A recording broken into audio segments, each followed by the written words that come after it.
So in my last video, I talked about my Night Stalker build, which revolves around radar manipulation, and I mentioned that that build's more catered towards sniping. Of course, you can use it while shotgunning, but I think you see the best effect of it while sniping. Today in this video, I'm going to be talking about my other radar manipulation build that I often play and kind of main. I switch back and forth between the two.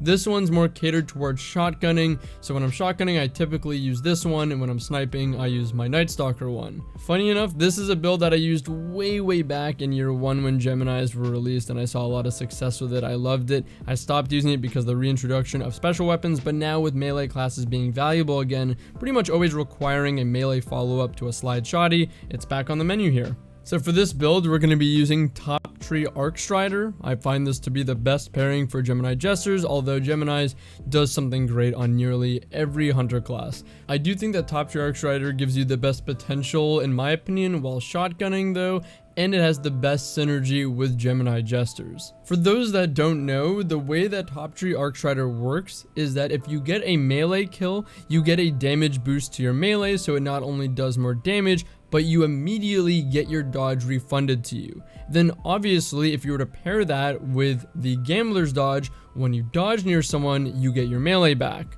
So this allows you to loop that over and over, where you're constantly getting your melee back and buffing your melee damage. The damage buff isn't the main thing that you're looking for. The reason you'd want to loop your melee is because when you get a melee kill with your charged melee, you get your health back as well on the melee kill. When you dodge as well, you also get 10 seconds, so a very long time of essentially syntheseps range melees on your hunter. So the main synergy of this build is the fact that you're going to be able to dodge to activate your melee range boost for 10 seconds, but hopefully if you do that near enemies, you can get your melee back if needed, but also you're gonna rob their radar. Gambler's dodge and Gemini Gestures effect have roughly the same radius to get your melee back and to rob radar, so when you dodge near someone, you're doing two things at once.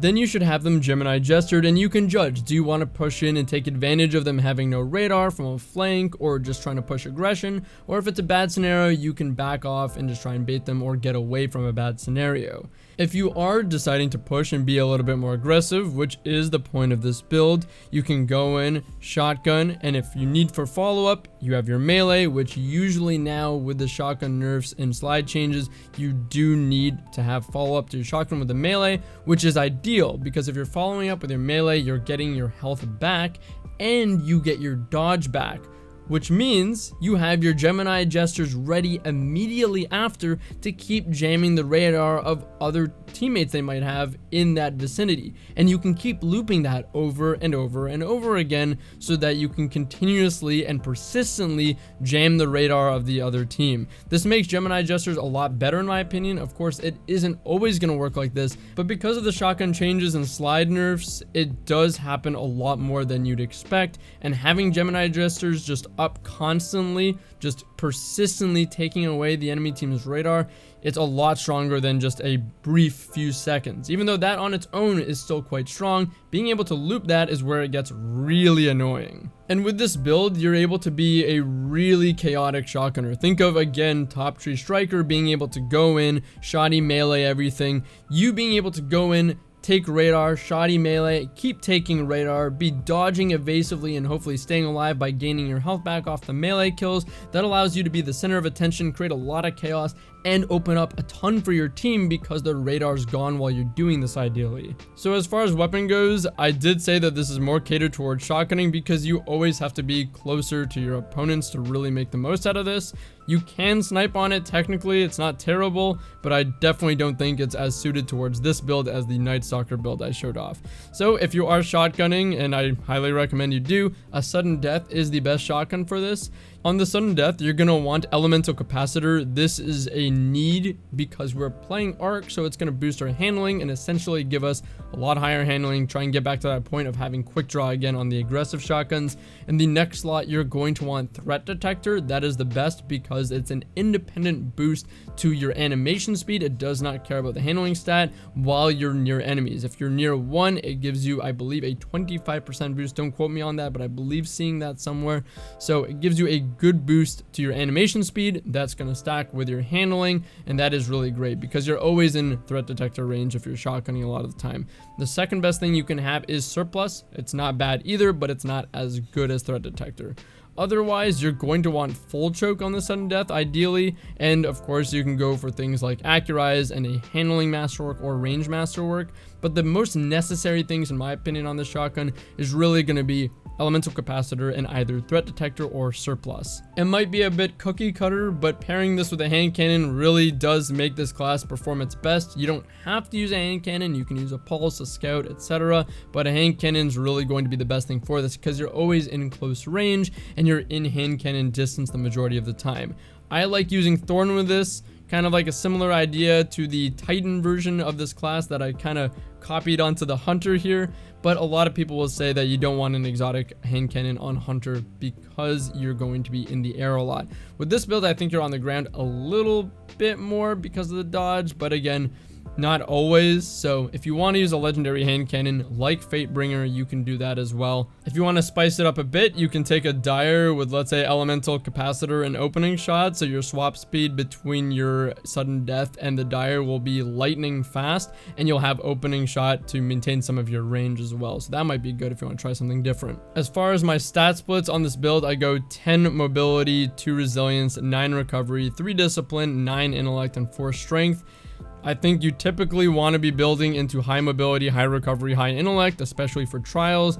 You can forego some intellect if you're not playing trials and put it into something like discipline if you want. I use sticky grenades with this build. I find them to be very, very strong because you cannot dodge out of them, and they're another form of follow-up for your shotgun where you don't get the one-hit kill, and because of the shotgun changes, that's a lot more valuable than ever. Even being able to just one-shot someone with a hand cannon, immediately throw a sticky, catches people off guard, and gets easy picks. You want 100 mobility because you want maximum uptime on your deadly reach, which you can actually loop and always have with 100 mobility, and you want maximum uptime on your Gemini Jesters. It's the key to this build. You need 100 mobility. 2 resilience is the lowest we can go before getting hyper punished by any weapon, so don't want to go lower than 2. 9 recovery is the lowest I would go personally. 10 is ideal. If you can do 10 to 10, go for it. Even at sacrificing 10 intellect, put that into recovery instead. That would be very, very ideal. I just don't have that available with my build. 3 discipline. Again, discipline is not the most important thing. I wish I could boost this up a little bit more and instead of my strength. So maybe if I can get 4 discipline, 3 strength, that would be ideal. But again, it gets really hard to start managing that with depending on the armor pieces you have. But a little higher discipline would be good. Again, 8 intellect is mainly what you're going for. I think 8 is ideal because that's a 4-minute cooldown. I have 9 here, so it's up to you depending on what you want to go for. But you want high intellect again.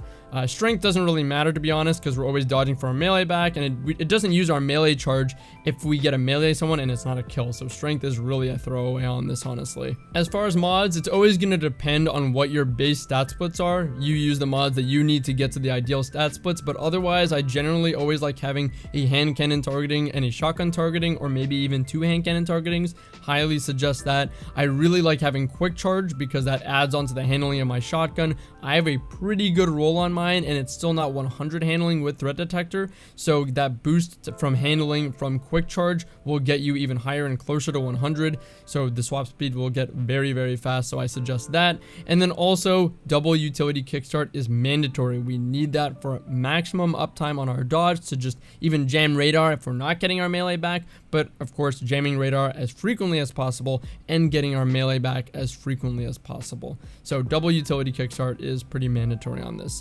I use double unflinching as well. You don't have to, but again, use what you need to get the right stats. I would say quick charge, double utility kickstart, powerful friends. Those are probably your mandatory mods. Probably at least 1 targeting. If not, if you can get 2, that'd be ideal as well.